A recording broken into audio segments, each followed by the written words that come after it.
দেখবেন ভালো করে ঠান্ডা মাথায়, যে আপনার নামে বদনাম করে তিনিও কোনো না কোনো মানুষের কাছেও বদনামের আসামি।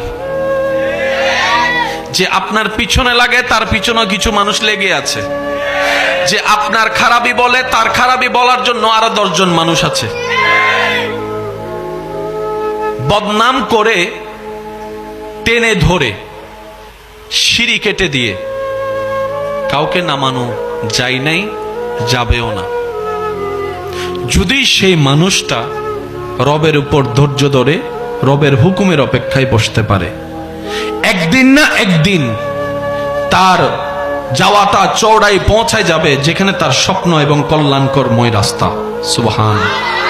কারণ বান্দা যাকে নামাতে চায় ওই বান্দা যদি একটু সহ্য ধৈর্য করতে পারে, এটাই আল্লাহর ওয়াদা, আমি আল্লাহ তাকে তুলে দিব, আমি আল্লাহ তাকে মকামে পৌঁছাই দিব। সুবহান।